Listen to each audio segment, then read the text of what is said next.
Hi guys, welcome to the show. Today we're going to be talking about the AFC and the NFC championships, what that means for the Super Bowl, and the final power rankings that ESPN put out for the season, or week 17. And my opinions on all of it.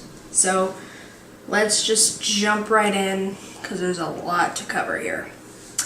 Alright, starting with the AFC championship between the Jags and the Pats. Now if you don't know what I mean, it's the Jacksonville Jaguars and the New England Patriots. So the Pats won the game 24-20. Now, by all accounts, not all accounts, but at least from a defensive standpoint, the Jags, or Jacksonville, should have won that game. They should be going on to the Super Bowl. But some calls either were or were not made against either Jacksonville or New England, and it helped catapult the Pats back into the Super Bowl for the 7th time.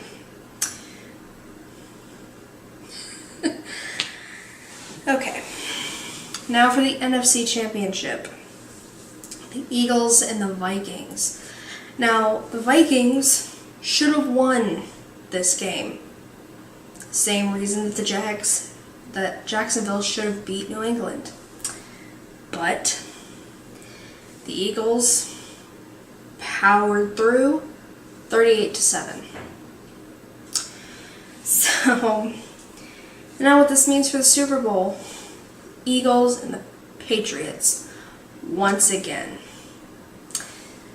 Now the last time they played each other, I believe, was in 2004 in the Super Bowl, and the Patriots won. It's one of Tom Brady's 5 rings. So we'll see how this goes, but it's been a while since the Patriots have played a team at this high of a caliber in the Super Bowl. So we'll see how it all goes. Now for the power rankings. Oh, week 17.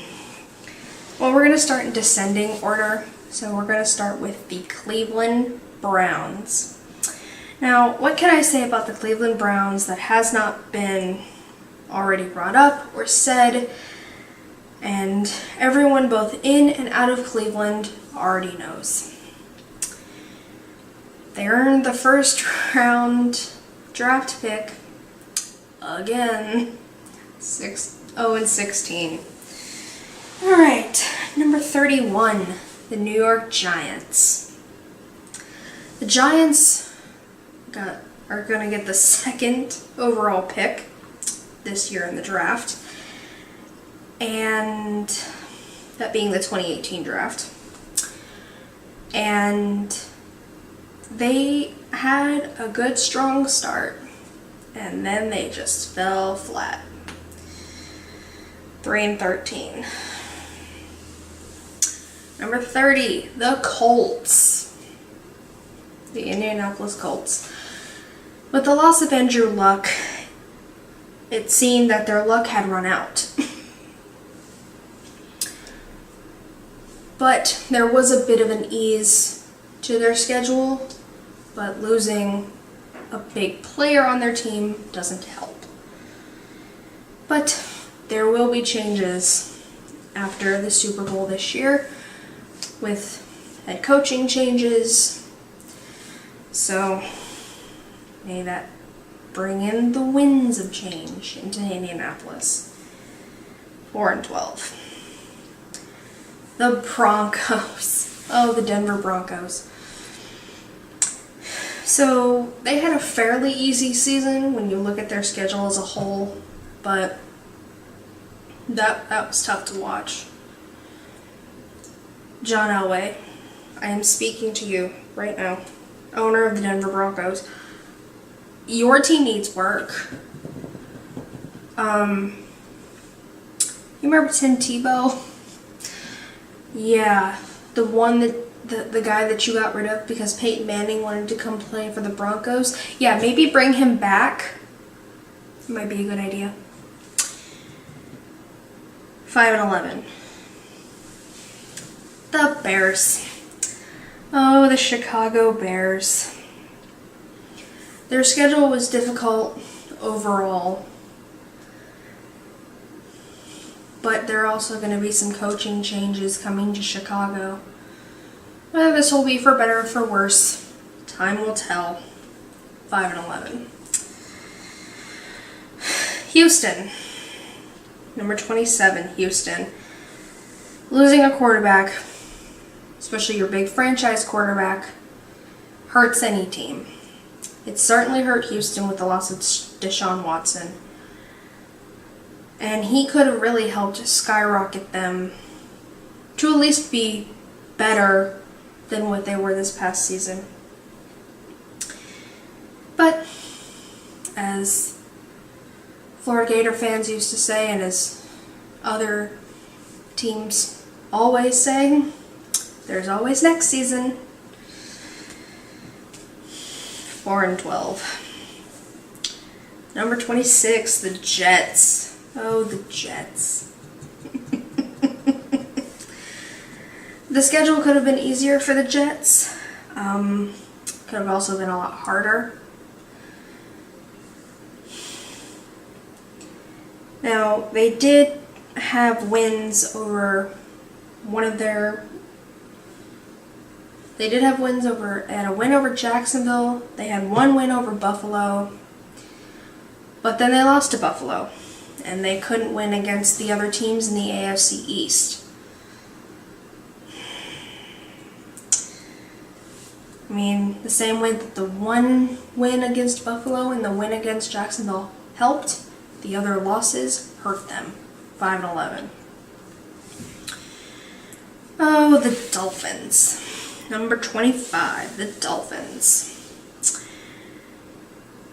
So, 2 divisional games that they played this season were decided by 7 points or less.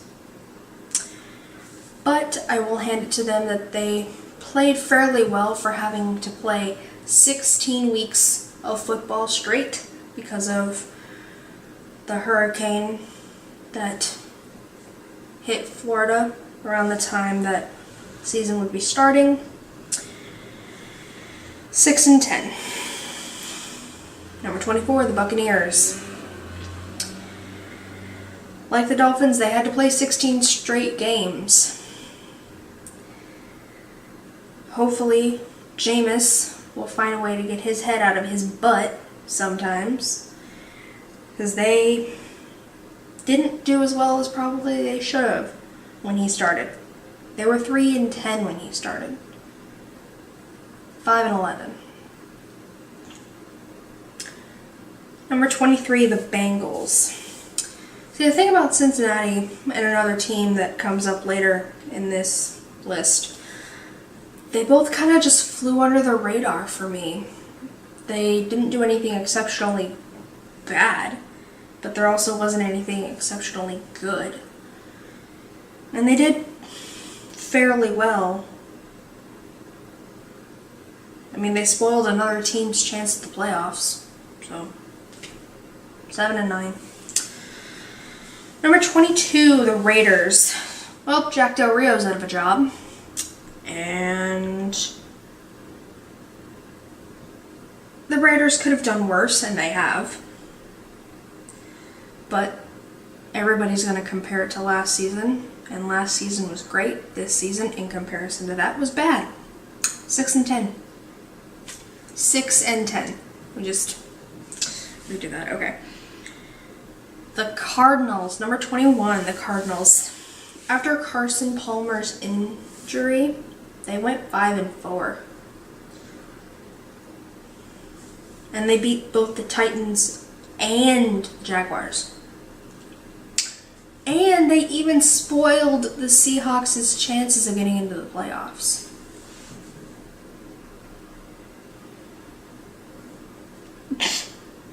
What? 8-8. Washington. So this was the other team that I was talking about, along with Cincinnati, that kind of just flew under the radar. Nothing exceptionally good, nothing exceptionally bad. Just kind of middle of the line. 7-9. The Packers. Oh, the Packers. So they lost Aaron Rodgers. And like I forgot to say with the Colts, one man should not make a team. And they had a tough road this season, even with Rodgers, but not having him certainly didn't help. 7-9. Number 18, the Lions. The Lions. Well, Detroit had some big wins and some not so bad losses, but the Bengals in week 16 got rid of their playoff chances. Just bye. Just see ya maybe next season. Detroit's also gonna get some coaching changes too. So 9-7. Not bad, Detroit. You done good, kid. You done good. Alright. Number 17, the Cowboys. They were just middle of the line this season. I mean, they had some kind of not so good losses and some pretty okay wins, but not having Ezekiel Elliott did hurt them some. But again, one man should not make a team. You still got Dak Prescott. He's just going to have to adapt to throw to other people besides Ezekiel Elliott. It's just the way that it goes. 9-7. The Ravens. So the Ravens had a fairly easy schedule this season, but lost in the final minute in week 17 and dashed their playoff chances. 9-7. 15, the 49ers. So their 0-9 start took a pretty big 180, almost. I would say maybe like 165-degree turn when they traded with the Patriots for Jimmy Garoppolo. So maybe, just maybe, the sun is starting to rise in San Fran. 6-10. Number 14, the Bills. Buffalo made it to the playoffs. That's it. 9-7. Because they haven't done that in a hot minute. So, number 13, the Seahawks. So for the first time since 2011, the Seahawks were not in the playoffs this year, despite the ease of their schedule. Interesting. 9-7. Number 12, the Titans. Titans had an easy schedule, and they made it to the playoffs for the first time since 2008. Good on you, Tennessee. Good on you. 9-7. Number 11, the Chargers. Something needs to change over in LA. They've got good talent. Use it. 9-7. Number 10. Alright, so we're down to the top 10. Let's do this. Chiefs. The Chiefs beat both the Patriots and the Eagles, who are in the Super Bowl this year, but only made it to the wild card round of the playoffs. Don't understand how that works, but 10-6. Number 9, the Falcons. Atlanta, just do better. You had the potential, do better. 10-6. Number 8, the Jaguars. Jaguars, you had a fairly easy season.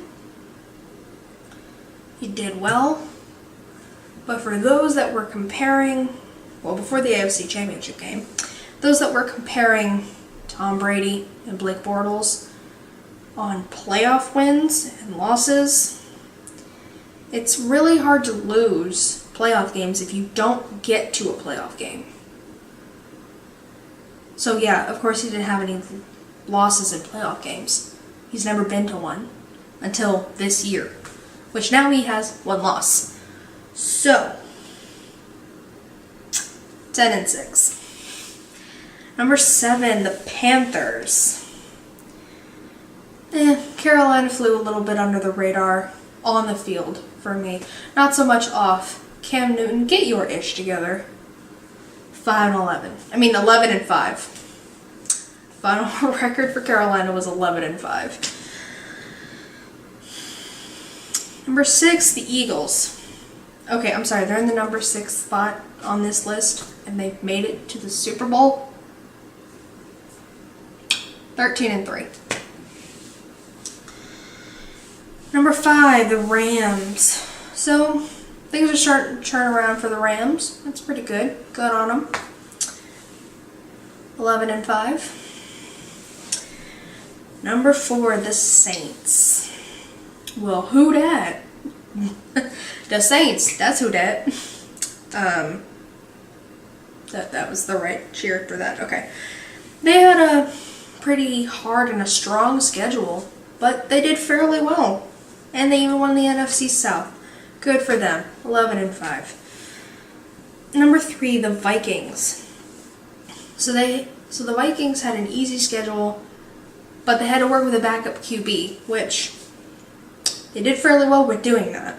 So, good on you, Minnesota, and thank you for hosting the Super Bowl. 13-3. 13-3 for the Vikings. Number 2, the Steelers. Really, Pittsburgh? Really? You looked over a team that has already beaten you earlier in the season because you were ready and preparing for the Patriots. But then that team beat you, so you didn't get to play the Patriots again.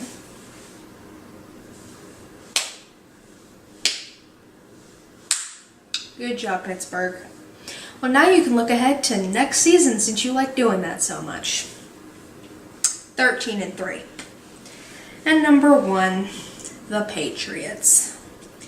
Now, most people will point out the ease of the Patriots' schedule, but there were teams that had that same ease of schedule that didn't get to where the Patriots are.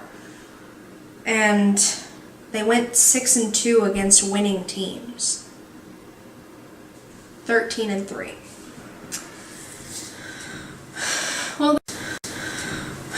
Well, that's it for this week.